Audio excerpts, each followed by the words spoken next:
Vamos a dar inicio a la conferencia magistral de esta tarde.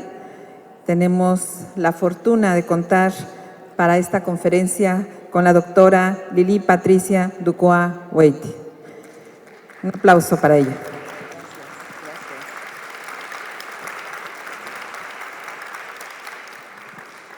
Buenas tardes a todos. Yo quiero agradecer al maestro Abraham Sánchez la invitación que me hizo para participar con ustedes en este congreso.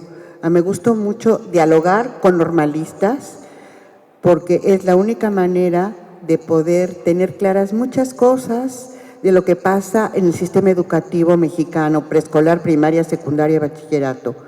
En esta ocasión yo voy a hablar un poco de las reformas educativas porque es el tema mundial. Las reformas educativas no solo en América Latina, sino también en Europa. Entonces, por aquí voy a comenzar señalando ¿por qué reformas educativas en México y en todo el mundo? Porque simplemente la educación es uno de los procesos que ha venido cobrando un protagonismo fundamental en el mundo entero y lo han tomado los organismos supranacionales para garantizar muchos de los propósitos que están marcados en la Agenda 2030. Uno de ellos, fundamental, es el tema de la justicia, la paz y la equidad social. Todos los países del mundo quieren formar alumnos para vivir en paz y para suspender todo lo que estamos viviendo aquí en México, igual que en otros continentes asiáticos, europeos. La educación es fundamental también para el desarrollo de los países y para la mejora de la calidad de vida de todos los ciudadanos. Ustedes saben que la calidad de vida se mide a través del índice de desarrollo y en el caso de México tenemos diferencias muy importantes entre zonas urbanas y rurales. Ahorita vamos a ver esto. Entonces, ¿qué es una reforma educativa? Una reforma educativa es un cambio, una transformación en alguno o varios elementos del sistema educativo. Estos cambios buscan modificar, transformar, mejorar las prácticas, las interacciones, los contenidos, la gestión, etcétera. Hemos vivido nosotros en estas últimas décadas las transformaciones que se han experimentado, por ejemplo, en cuanto a enseñanza. O sea, ahora ya no nada más contamos con la enseñanza escolarizada, sino también con la semipresencial o la virtual totalmente. Los cambios también pueden aludir al currículum, plan de estudios, programas, a las gestiones de las instituciones, a la metodología de enseñanza, a las formas de valorar el aprendizaje y a la formación del profesorado. Las reformas, repito, pueden aludir a todas estas dimensiones, a una o varias. ¿Cuáles son los objetivos de las reformas educativas? Siempre, en todos los países del mundo, está como prioridad la mejora de la enseñanza. ¿Qué quiere decir esto? La mejora del servicio educativo que ofrecemos las instituciones educativas, la mejora del desempeño de los alumnos, y esto implica la reducción del fracaso, del rezago y del abandono. Ustedes saben que en el nivel de secundaria en México hay muchos problemas. Las niñas abandonan muy frecuentemente por quedar embarazadas. Creo que ganamos el segundo lugar en América Latina de embarazos prematuros en niñas de entre 13 y 16 años. Las niñas se quedan embarazadas y ya arruinaron su vida para siempre, porque el galán, pues ese se va usualmente y la que queda con la responsabilidad del hijo es la madre. Entonces, es importante en México revisar qué está pasando con la reprobación, con el abandono y con el rezago en cuanto a edades y escolarización. Toda reforma educativa, como hemos vivido aquí en México, con todas las reformas que ha experimentado la SEP, el país, toda reforma puede producir consensos y resistencias también. Siempre es más cómodo seguir haciendo lo que yo siempre he hecho, porque no me mueve de mi situación de confort. Todo cambio provoca una cierta resistencia, un miedo y una incertidumbre, una cierta desconfianza. ¿Por qué? Porque se movilizan nuestros intereses, nuestros pensamientos, etcétera. Y ya hablo de cambios en el marco de la educación o en el marco de un trabajo laboral X. O sea, siempre hay un proceso de resistencia porque es más fácil permanecer donde uno ha estado. En el campo de la educación, los movimientos de reforma provienen del exterior o del interior. Aquí en México, usualmente, lo que viene de fuera decimos no lo aceptamos, porque tenemos que hacer igual que lo que hacen los europeos o los gringos. Entonces hay una resistencia fuertemente planteada frente a propuestas externas. Por otro lado, las propuestas que se generan en el marco de una autopropuesta usualmente tienden a demandas corporativistas. O sea, el tema de las reformas educativas no está resuelto y oscila entre estas dos polos, el exterior o la autotransformación, autopropuesta. Martinique, un teórico, habla de diferentes tipos de reforma. La primera a la que alude es la reforma de primera generación, que es, a referirse a América Latina, en la que en la década de los 80 los países latinoamericanos de manera general pretendieron ampliar la cobertura para mejorar la calidad de los sistemas educativos y garantizar el derecho a la educación a todos los alumnos o los niños en edad escolar o adolescentes. Y buena parte de países latinoamericanos, igual que los europeos, comenzaron a descentralizarse o semidescentralizarse, como es el caso de México. Comenzaron a transferir ciertos recursos a las entidades, a las provincias, a los municipios, etcétera. Esto es lo que se llama una reforma hacia afuera, así lo denomina Martinique. La segunda modalidad de reformas es la que se llama de segunda generación y esta se inscribe en la década de los 90, que ya toma otro matiz porque alude puntualmente a la evaluación, a la gestión y evaluación de los sistemas y le da centralidad a la escuela con una búsqueda de autonomía de las escuelas.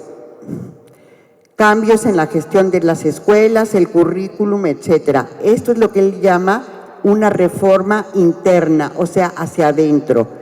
La tercera generación de reformas que señala Martinique son las que estamos viviendo en este momento, no nada más en México, en Latinoamérica y en Europa y en Asia, o sea, en todos lados, que están centradas en la eficacia de las escuelas, en el desempeño de los alumnos y en el desempeño de los profesores. Es lo que actualmente vivimos en todas las instituciones educativas de cualquier nivel, incluido el superior y el posgrado y el doctorado y todo. Y está fundada en la conectividad, en el marco de la sociedad de la información y la comunicación.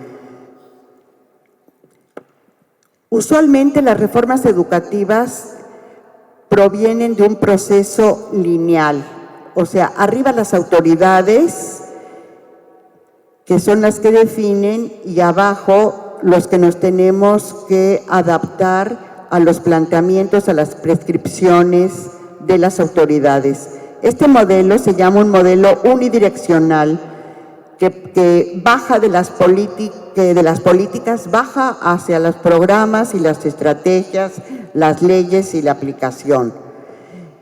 Ahora, en cuanto a los ámbitos que cubre una reforma, tenemos dos modalidades. Las reformas parciales, que pueden tener que ver con el currículum, con la autonomía, con la gestión, con la contratación de profesores, y las visiones integradoras, que aluden a la visión del conjunto del sistema educativo. Y en este caso, mañana yo voy a hablar de Francia, por ejemplo, cómo la formación de profesores se vinculó fuertemente con la reforma de la educación obligatoria. Es decir, la reforma de la educación obligatoria estaba o se fundó en la reforma de la formación de profesores, pero eso será mañana. Esto significa una reforma integradora, porque tomó todo el sistema educativo, desde la maternal hasta el doctorado, y la formación de profesores de todos los niveles. En América Latina y aquí en México, como ya decía yo, hemos vivido muchas reformas, desde Salinas hasta ahorita. Pero, ¿qué ha pasado? No hemos logrado mejorar el desempeño de los alumnos en todos los niveles del sistema. No estoy hablando nada más de primaria, de secundaria. En general, en todos los niveles del sistema no hemos logrado mejorar el desempeño de los alumnos. Muchas reformas hemos vivido, igual que en otros países, y no ha habido una mejora relevante, significativa en cuanto al desempeño. Tampoco ha habido mejora en cuanto a la reducción de desigualdades y mucho menos las reformas no han servido para potenciar el desarrollo económico de nuestro país. Una reforma, uno de los elementos que es foco de atención siempre de todos los políticos y los reformadores es el tema del currículum, al cual yo me voy a referir brevemente. En la mayoría de los países del mundo hay las autoridades, los ministerios de educación definen un currículum nacional para la educación obligatoria. ¿Por qué currículum nacional para la educación obligatoria? Porque supuestamente ese currículum nacional es el portador de una cultura, de una historia, de una tradición y de una identidad propia del país. También mañana vamos a ver, por ejemplo, cómo en Francia la reforma de la educación obligatoria se llamó refundación de la Escuela de la República, porque en Francia, en la Tercera República, la escuela se volvió laica, obligatoria y gratuita. Entonces, la reforma es prescrita a nivel macropolítico desde arriba, pero luego pasa a un nivel institucional igual que aquí en México. Ahorita tenemos un nuevo currículum desde preescolar hasta bachillerato. Ese currículum, que es a nivel macro, bueno, en bachillerato no todo, digamos hasta secundaria, ese currículum a nivel macro es interpretado, leído y significado a nivel institucional. Cada institución, cada secundaria, cada primaria y cada preescolar lee el currículum prescrito. ¿Cómo lo lee? Como puede, porque cada quien lee y entiende lo que quiere, porque esa es la verdad. O sea, nosotros hacemos un proceso de mediación entre lo que estaba establecido y lo que nosotros entendemos o interpretamos a nivel institucional y a nivel áulico. Y a eso voy ahorita con más detalle. ¿Qué quiere decir? Que todo profesor, aunque tenga un programa prescrito de ciencias naturales de español, él va a interpretarlo con base en su trayecto formativo, en su historia de vida, en sus saberes, en sus prácticas, en su historia personal. Entonces, pero aquí pasan muchos procesos, porque no todos entendemos lo mismo, no todos interpretamos de la misma manera, etcétera. Vamos a ver esto. Entonces, hay un tránsito del currículum prescrito a la concreción curricular, es decir, a lo que yo enseño en el aula. Yo enseño en el aula lo que entendí y cómo entendí de lo que estaba escrito en el programa. Y los alumnos también van a aprender lo que quieran, porque yo puedo decir que enseñé J y ellos van a decir que enseñé H. En la UNAM dicen, no, eso no nos lo enseñaron, no lo vemos en sociología. O sea, creo que esto se repite en varios niveles. Según los alumnos, nunca vieron A, B, J, ¿no? O sea, entonces, pero nosotros no sabemos si lo vieron o no lo vieron, pero lo que importa destacar es que yo, profesor, en un aula, leo e interpreto el currículum nacional de acuerdo a mi historia de formación, a mi historia de práctica profesional, etcétera. Y lo concreto en la enseñanza como puedo. Entonces, ¿qué es esto? Los actores, o sea, nosotros, profesores, hacemos una lectura de la prescripción curricular a nivel macropolítica, institucional y áurica. Y en eso se juega nuestra propia trayectoria personal, nuestros saberes, nuestra experiencia.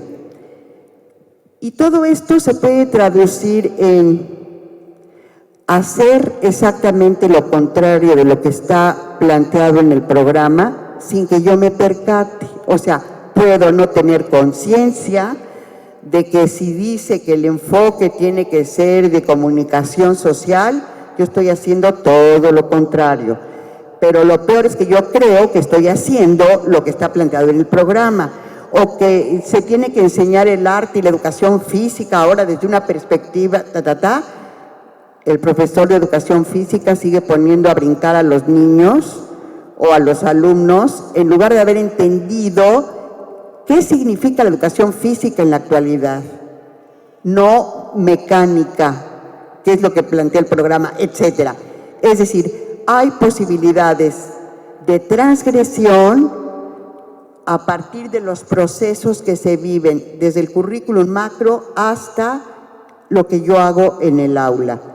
Lo más grave es que nosotros, profesores, no podemos no darnos cuenta de que estamos disolviendo el planteamiento curricular para la enseñanza de la lengua, de las matemáticas o de la historia.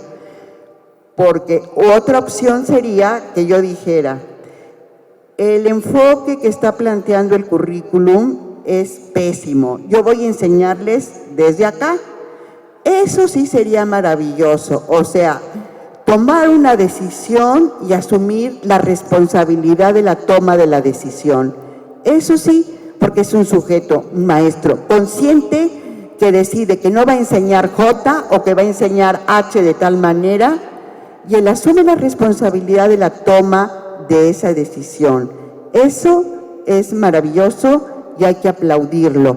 El profesor que toma decisiones para enseñar y no para recorrer o para decir ya acabé el programa, pero los alumnos pueden no saber nada aunque él haya acabado el programa, porque a veces los profesores dicen ya acabé el programa. No en la primaria, también en la UNAM, en todos lados. Yo pues, hablo de la UNAM porque es donde estoy, pero igual.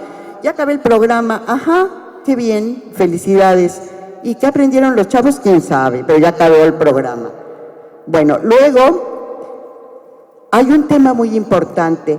¿Qué significan las reformas y el desempeño de los alumnos? Ya decíamos que las reformas no han evidenciado una mejora en la calidad de los desempeños de los alumnos. Y esto lo podemos ver en PISA, de la CEP en Enlace y en Planea, etcétera. ¿Qué significa que México esté reprobado? No nada más en PISA, sino también en los exámenes nacionales. Pues significa muchas cosas. A ver, la primera, las diferencias en los logros de aprendizaje están muy vinculadas con factores que rebasan el ámbito de la escuela. ¿Cuáles son esos factores? ¿Qué pasa en las familias de un niño que vive en una zona rural con padres analfabetas. O sea, ahí no hay un capital cultural que se esté recreando o cultivando. Hay un nivel socioeconómico bajo, etcétera. Entonces, este es un elemento que rebasa el ámbito escolar. Las diferencias en las escuelas, como ustedes saben, están marcadas por la ubicación, si son zonas urbanas o si son zonas rurales. Las zonas urbanas, todos los que vivimos en zonas urbanas, los maestros y las instituciones tienen 1000 posibilidades de desarrollo. En las zonas rurales no hay posibilidades grandes de desarrollo y hay diferencias de todas maneras entre una zona rural y otra. América Latina y particularmente México ha sido una de las regiones y el país donde se han acrecentado las desigualdades. Y México es un botón de muestra, como puse ahí, de la inequidad que se vive al interior de las escuelas y en el país en general, porque hay grandes brechas entre zonas rurales y zonas urbanas, entre los ricos y pobres, entre los que tienen todos los servicios y los que carecen de ellos, en las entidades con alto desarrollo económico y aquellas otras caracterizadas por falta de fuentes de trabajo, como es el sureste mexicano, el sur-sureste, Oaxaca, Chiapas, Campeche, etcétera. Entre quienes cuentan con altos niveles de escolarización y aquellos que son analfabetas o con primaria incompleta. Entonces, tenemos múltiples significados del bajo desempeño de los alumnos. Aparte de los que hemos dicho que sobrepasan el ámbito escolar, tenemos que las pruebas que hace PISA, la SEP, el Ceneval, el examen de admisión de la UNAM o de quien sea, intentan verificar aprendizajes, capacidades, competencias. Pero esas pruebas vienen elaboradas con base en referentes distintos. Es decir, la UNAM hace su prueba porque hay unos fulanitos que nombró el rector o no sé quién para que elaboren, para que decidan qué se debe preguntar a un alumno que egresa del bachillerato y para que pueda ser admitido en la UNAM. Pero son fulanitos, Chuchito y el otro y Pepito los que van a hacer la prueba. O sea, ellos tienen todo el poder de decisión para poder acotar qué significa saber física, química, matemáticas, filosofía, lengua, etcétera. Son fulanitos los que deciden y con ese instrumento reprueban a 100,000 o a no sé cuántos. Lo mismo pasa en PISA. PISA tiene sus asesores, ellos tienen sus referentes para decidir qué es lo que se debe preguntar en el examen de comprensión de lectura de PISA o para preguntar qué se debe plantear en el de ciencias o en el de matemáticas. ¿Qué quiere decir esto? Que cada quien tiene criterios y concepciones distintas de lo que significa el saber matemático, el saber histórico, el saber físico, Por eso, y aparte estamos nosotros profesores de química, de física, de cualquier materia, tenemos nuestros propios referentes. Yo pregunto en el examen lo que yo quiero, o sea, en el fondo lo que a mí me da la gana, porque lo que me da la gana es lo que yo sé. No voy a preguntar algo que no sé, ¿verdad? Entonces yo construyo mis referentes y se callan los alumnos porque eso es lo que voy a preguntar. Y el que no pase está reprobado, punto, se acabó. Esto es lo que permite explicar o comprender más bien porque las calificaciones que ponemos a los alumnos de 15 años en PISA no corresponden con las calificaciones, es decir, entre nosotros y las de PISA. Un niño que sacó un puntaje reprobatorio en PISA puede tener un puntaje aprobatorio emitido por el profesor de biología, de química o de matemáticas de tercero de secundaria. ¿Esto qué quiere decir? Que cada quien construye sus referentes. Es decir, aunque se esté tratando de números, porque el niño sacó 8 acá y 5 acá, los números aquí no quieren decir absolutamente nada. Vamos, desde el punto de vista cuantitativo. ¿Por qué? Porque están construidos con base en referentes. Todos los exámenes son exámenes de verificación. ¿Qué quiere decir verificación? Comparar con base en el referente que yo decidí. Es decir, en Ceneval, ¿cómo hacen los exámenes, por ejemplo, de odontología o de química? Nombran asesores para que decidan qué significa ser odontólogo, cuáles son los saberes que tiene que manejar un odontólogo.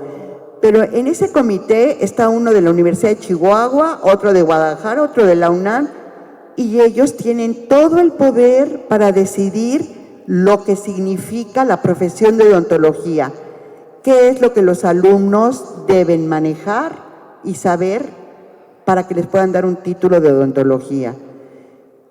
Este equipo de asesores definió una visión sobre el saber odontológico, pero si hubiera sido otro equipo, seguramente sería distinto. O sea, qué capacidades y competencias para ser dentista. Distinto. Entonces, ¿qué pasa? Que cada quien construye esos referentes para calificar como quiere, porque detrás está la historia personal, de formación y de práctica de los que elaboran los exámenes. Por eso no hay ni habrá nunca coincidencia de calificaciones.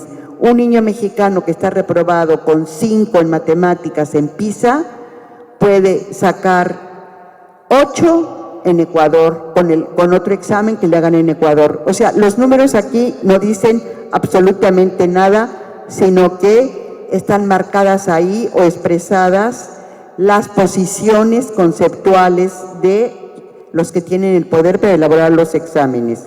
Es decir, los referentes los definen los autores de los exámenes. Este antiguo planteamiento de enseñanza-aprendizaje ya murió. No podemos hablar de enseñanza-aprendizaje o enseñanza igual aprendizaje. ¿Por qué? Porque nosotros podemos enseñar, pero los alumnos pueden hacer lo que quieren, como quieren y cuando quieren. Es decir, no aprender lo que yo estoy pretendiendo enseñar. Yo puedo pretender enseñar algo y ellos hacen lo que les da la gana. Ya ven que ahora los chavos que salen de prepa, creo que necesito un sabático porque estoy muy agotado después de la prepa. O sea, eso es verdaderamente el recolmo que jamás imaginamos, bueno, los de las generaciones viejas como la mía. Pero ellos están agotados. Cuando uno tuvo que trabajar y estudiar simultáneamente, ellos después de la prepa están agotados. Bueno, entonces, la enseñanza no es aprendizaje. Toda enseñanza no conduce necesariamente a un aprendizaje, ni en preescolar, ni en doctorado, en ningún lado. ¿Qué quiere decir esto? Que esta era una visión lineal conductista de que toda enseñanza produce un aprendizaje, como el burro y la zanahoria. Aquí está la zanahoria, órale. Esto se acabó y murió hace mucho tiempo. Las teorías actuales sobre el aprendizaje dan esto por totalmente superado. Cada vez que yo veo a un alumno en tesis que pone enseñanza-aprendizaje, le dije, ¿cuántas veces te he repetido tal cosa?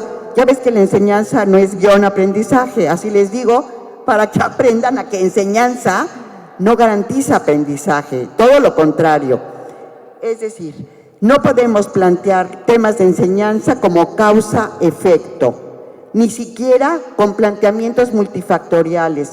Ahora ya no es posible decir, el niño es listo porque variable A más B más C igual niño aplicado con alto desempeño.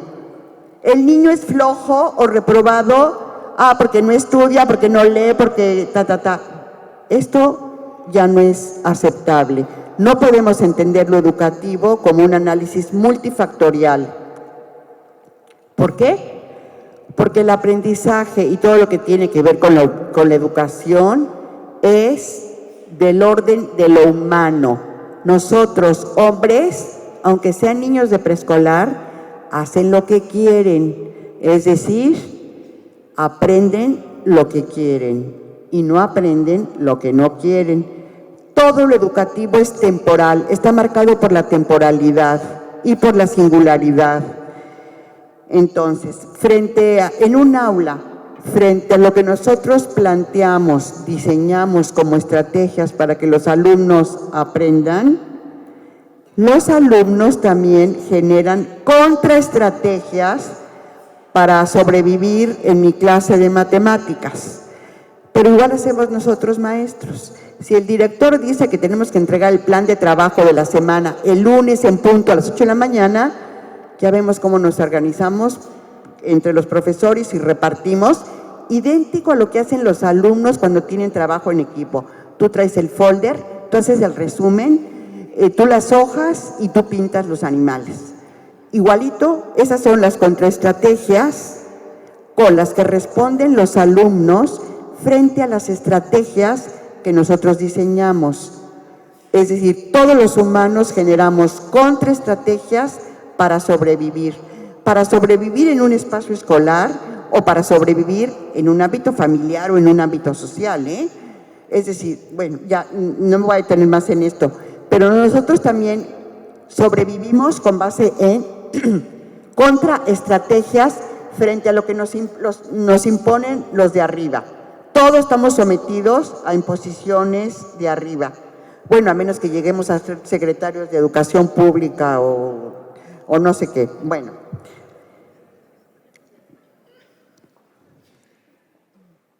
Entonces, múltiples significados es que lo que nuestros profesores enseñan y lo que nuestros alumnos aprenden, repito, no concuerdan con los referentes del INEE, de la SEP o del Ceneval, de la OCDE o de quien sea.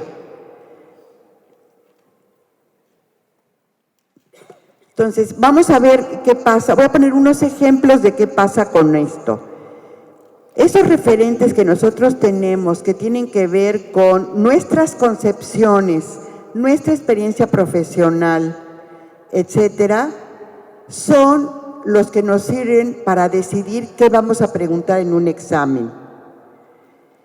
Y por lo tanto, tiene que ver con los objetivos de aprendizaje que yo en el aula interpreté del programa que me toca de tercero de prepa o de tercero de secundaria de matemáticas, no importa. En el fondo, lo que nosotros estamos planteando es que si yo soy profesor de matemáticas, estoy buscando el logro de aprendizajes matemáticos o el logro de aprendizajes de la lengua, de aprendizajes científicos, ciencias, lo que sea. Pero, por ejemplo, podemos preguntarnos qué significa saber leer. Saber leer para un profesor puede significar que lea oralmente rápido, por ejemplo, ¿sí? Para PISA, saber leer para nada significa esto. Para PISA, saber leer significa comprender, interpretar y valorar un texto. Para un profesor, la lectura de comprensión puede significar memorizar quién era el personaje principal de la lectura de Platero y yo. O sea, memorización. Para un profesor puede significar memorizar. Y esto no tiene nada que ver con los referentes de lo que para PISA significa comprensión lectora. Entonces, las pruebas, repito, están basadas en los referentes que nosotros construimos. De ahí que es muy importante destacar que La concepción que cada uno de los profesores tiene sobre la disciplina que está enseñando, esta concepción va a determinar los contenidos de enseñanza, la metodología de la enseñanza y la manera de verificar los aprendizajes.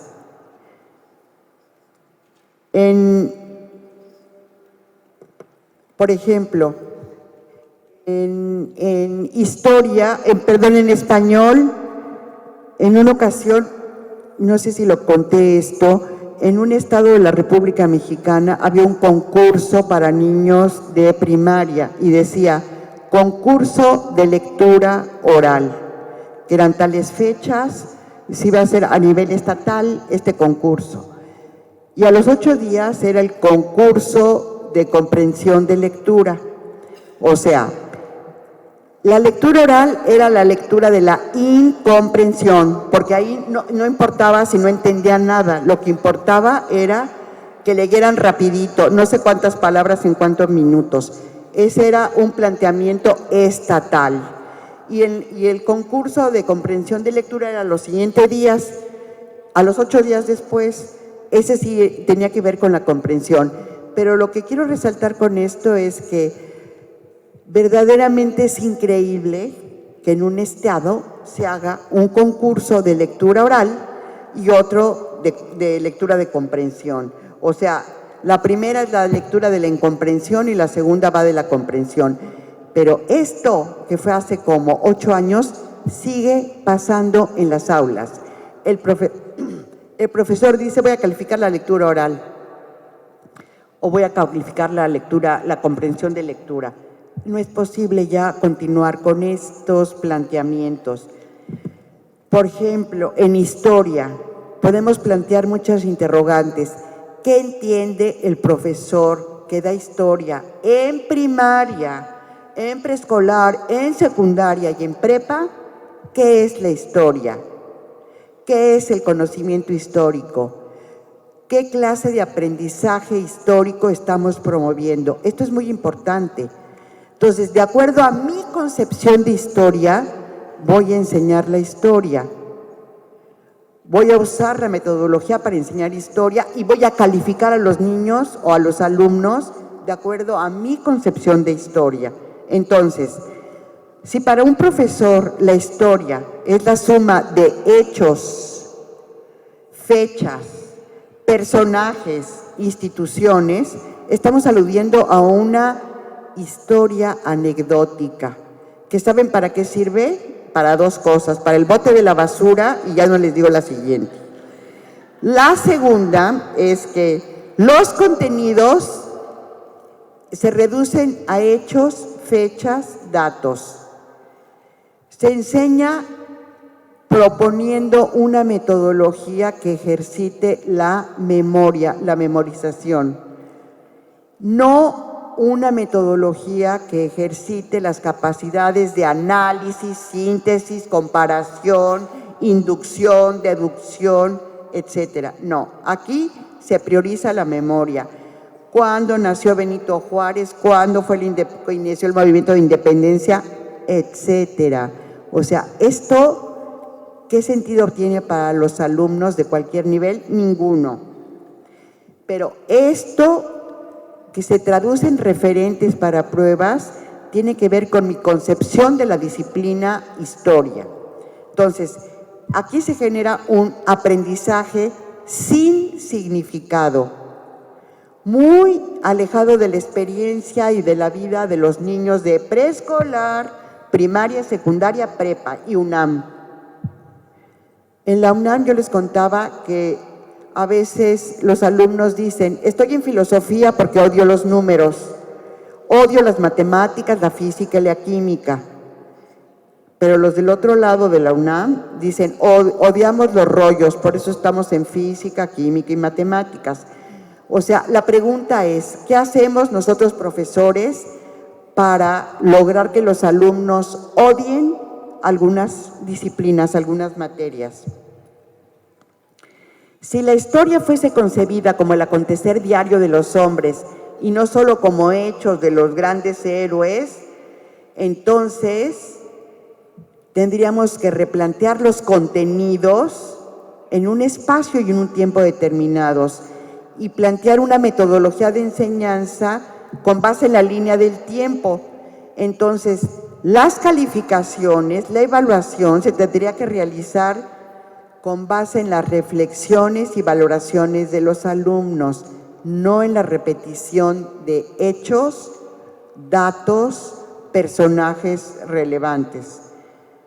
Sería la única manera en que el aprendizaje lograra tener sentido o significado para los alumnos de cualquier nivel.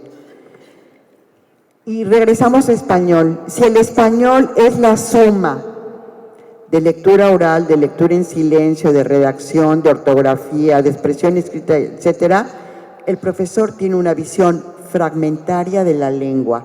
La lengua es una unidad, no es una suma matemática. A más B más C más D E igual español. Estamos muy mal si planteamos así. Por eso, cuando los alumnos llegan a primero de licenciatura en la UNAM, no saben escribir. Yo me pregunto cómo han pasado 12 años de escolarización y no han aprendido a escribir la lengua castellana. Eso es lo que me quiero preguntar.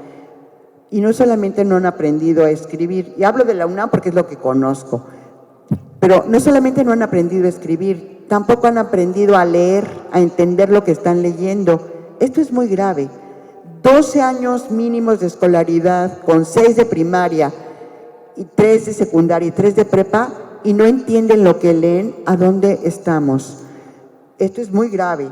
Entonces, si se sigue enseñando la lengua con base en esta fragmentación, lo que estamos haciendo es confundiendo y desarticulando los componentes de la lengua misma, porque estamos enseñando por separado, y así dicen los maestros de primaria, porque he estado en escuelas de primaria últimamente. Ahora vamos a ir a clase de ortografía. Saquen su cuaderno, les voy a dictar todo lo de la B o de la V. Eso está muy mal. O sea, seguimos fragmentando la lengua, muy grave. Igual, un aprendizaje sin significado para los alumnos, muy alejado de su vida cotidiana. Porque si la lengua es una unidad,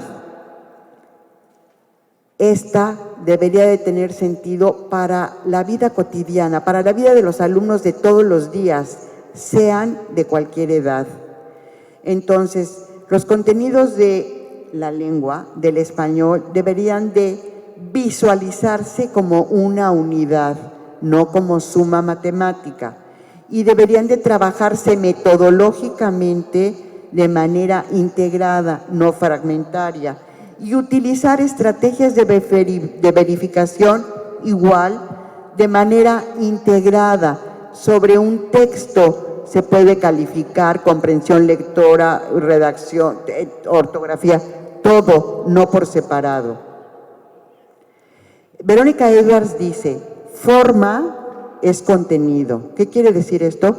De la manera como yo enseñé, los niños van a aprender. No todos, los que quieran, por supuesto. Pero, por ejemplo, todos los profesores tienen que enseñar X tema en cuarto de primaria, en ciencias naturales o en matemáticas.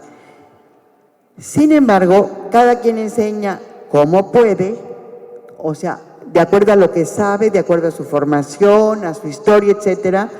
Pero también los niños aprenden lo que quieren y cuando quieren. No nada más el profesor hace lo que quiere. Los niños y los adolescentes y los universitarios también aprenden lo que les da la gana en el fondo y lo que no al bote de la basura, ¿sí? El tema es que no se enseña igual ni se aprende lo mismo en todos los grupos. Ni siquiera si yo tengo a mi cargo 4 grupos de español en secundaria, cada grupo es distinto.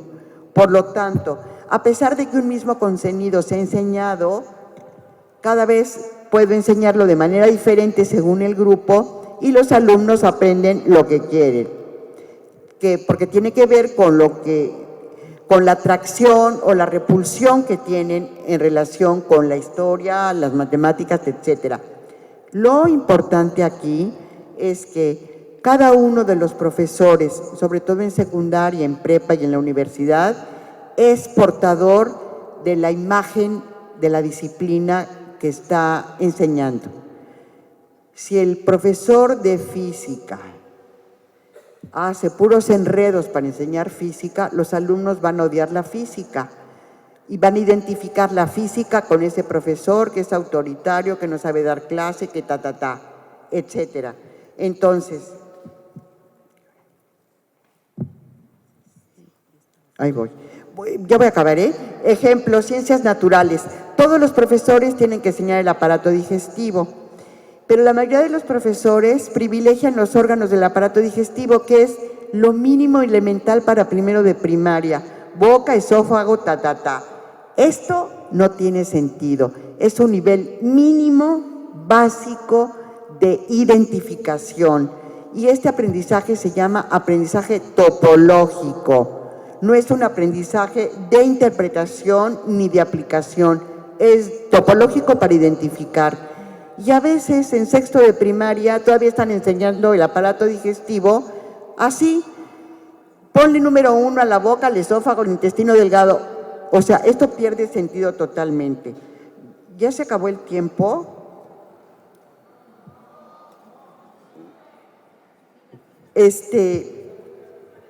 A ver, voy a acabar así. La pregunta es, ¿podemos promover aprendizajes con significado para los niños, para los adolescentes y para los adultos? Aprendizajes que refieran a capacidades, conocimientos de la vida cotidiana. Yo creo que sí podemos. Y si es así, tenemos que repensar cómo planteamos los contenidos, cómo los enseñamos y cómo los evaluamos, o sea, cómo los verificamos. Y esta es la mayor emergencia de toda reforma educativa, al margen del currículum, del no currículum, del horario, de la escuela de tiempo completo o de medio tiempo, etcétera. Es decir, tenemos que repensar qué enseñamos, cómo lo enseñamos y cómo lo verificamos. Para acabar, voy a leer un párrafo de Philippe Mérieux, que es un francés que tiene muchos libros, algunos publicados en español, por ejemplo, Frankenstein Educador.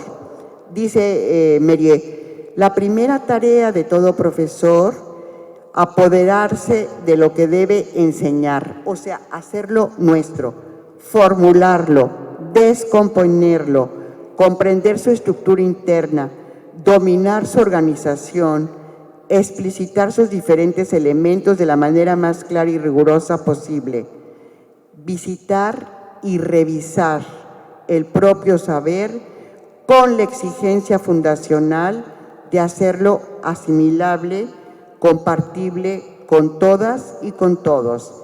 Nada se puede enseñar sin colocarse así regularmente, minuciosamente frente a lo que se enseña.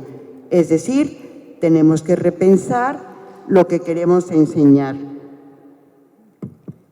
La docencia, dice Mérieux, es siempre y a la vez un conjunto de saberes y de saber hacer, adquiridos, actualizados y renovados a lo largo de la carrera, y un proyecto que los articula, los enlaza y les da sentido. Enseñar ahora no puede reducirse a un conjunto de actos técnicos. Enseñar ahora es un compromiso ciudadano y un compromiso para la ciudadanía.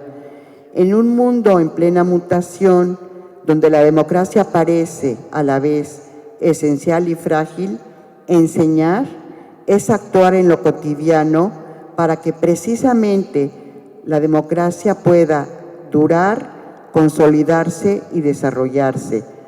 Toda democracia está asignada a hacer de la educación su prioridad. Aquí acabo. Un fuerte aplauso para la doctora Ducoy. Bueno, ahora pasaremos unos breves minutos para la etapa de preguntas y respuestas. Por ahí están circulando algunas hojas, ¿es así? Sí, ¿verdad? Entonces esperemos. En lo que llegan, agradecemos por parte de la comunidad normalista en este congreso, en este su tercer congreso, este recorrido que ha hecho la doctora Patricia Ducoa, de lo que significan las reformas, de los tipos de reformas, de la aplicación, de las implicaciones que tiene la aplicación de estas reformas, del alcance de las diferentes visiones de las reformas, de los elementos de estas reformas que rebasan en mucho todos estos aspectos multifactoriales, de lo que significa el currículum, la prescripción del currículum, el currículum en concreción y todas estas mediaciones que los docentes tienen como especialidad transformar. El significado de las pruebas, los referentes que hacen de la evaluación, cuestiones tan distintas y poco comparables y la tendencia que hay en hacerlas comparables, este vínculo entre la enseñanza y el aprendizaje que la doctora Ducoa nos ha permitido ahora clarificar este guión y lo que significa el guión entre un concepto y otro, el papel de las contraestrategias y las estrategias, la priorización de los contenidos en función de estos referentes, los tipos de evaluación y su relación con los referentes, esta visión holística que tiene que ver con cómo pensamos los contenidos que evaluamos, la relación entre forma y contenido, la emergencia de repensar y ponernos y colocarnos en este espejo de la docencia, frente al espejo de la docencia. Vamos a pasar ahora a la respuesta de algunas preguntas que la doctora Ducoa considere viable contestar en este momento. Hay muchas preguntas. Yo no dije que todas las reformas conducían a la mejora, ¿eh? Yo no dije eso. Yo dije que pretendían la mejora, pero de eso a que conduzcan hay una muy, muy gran distancia. Pero yo sí dije que al margen de las reformas que vengan desde arriba, el maestro ocupa un lugar definitorio respecto a sus alumnos y a el aprendizaje de sus alumnos. Esto es muy, muy importante. Es el protagonista del aprendizaje. Esa es la realidad. No puedo contestar todas las preguntas, pero lo que sí puedo hacer es decirles lo siguiente. Cada quien en su aula hace lo que quiere. Aunque esté el director allá sentado en su oficina, nosotros hacemos lo que queremos. Y no está mal. O sea, nosotros no nos creemos autónomos, pero sí somos autónomos, porque la docencia, siempre lo repito, se despliega en la soledad. Aunque venga el director un día a observar, o el ATP o quien sea, en primaria, o el supervisor, quien sea, yo hago lo que quiero en materia de enseñanza con los alumnos. Pero esto es una responsabilidad muy grande, es una autonomía, pero yo tengo que asumir la responsabilidad de esto, porque si me la paso divagando 4 horas en la primaria o en el preescolar, los que están pagándola son los alumnos. Entonces, por eso yo tengo que asumir mi responsabilidad. ¿Qué aprendizajes quiero fomentar en los niños de primer grado, en tal, o en primero de secundaria, etcétera? No puedo responder todas las preguntas, no sé cuánto tiempo tenemos, pero si quieren leo algunas.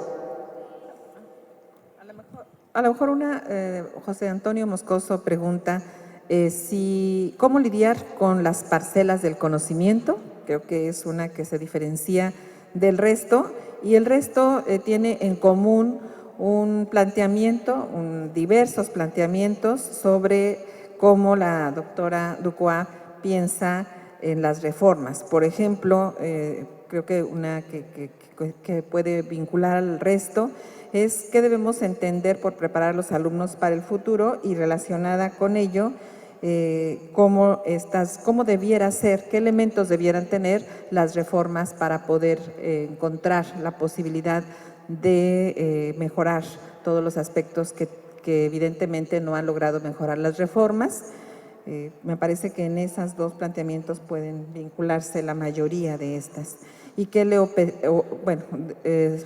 algunas piden algunas opiniones, ya eso es una cuestión personal, ¿qué opinión le merece el examen de oposición al servicio profesional docente? Creo que es una que se diferencia de las reformas. La primera era lo de integración, ¿verdad? Lo de la integración depende de mí, porque al margen, bueno, primero tenemos que reconocer que en la reforma académica, no la laboral, la académica, el curricular de la educación básica, hay un planteamiento que pretende ser integrador, porque está planteado por campos formativos.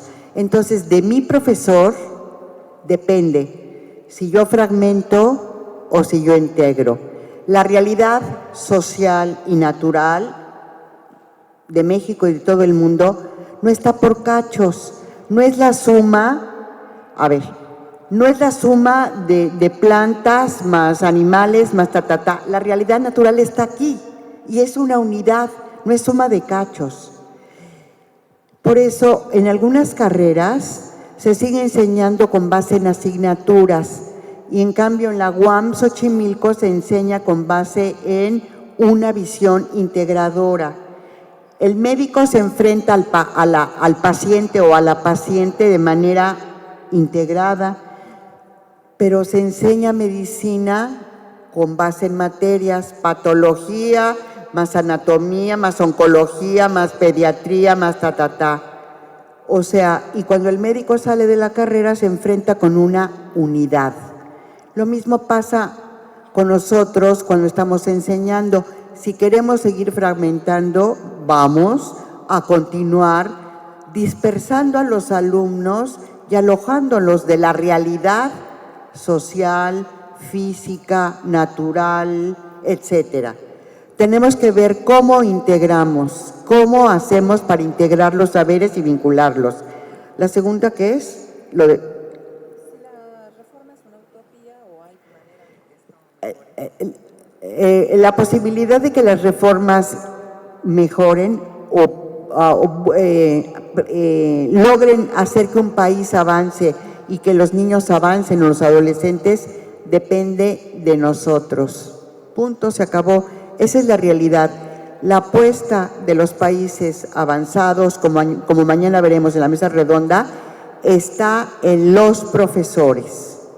Si nosotros nos comprometemos, esto es un compromiso de corte ético con un alumnado, con la escuela y con la sociedad mexicana en su conjunto. Y lo último que es el examen. A lo mejor podemos cerrar con esta. Desde su punto de vista, ¿en dónde se encuentran las alternativas de solución?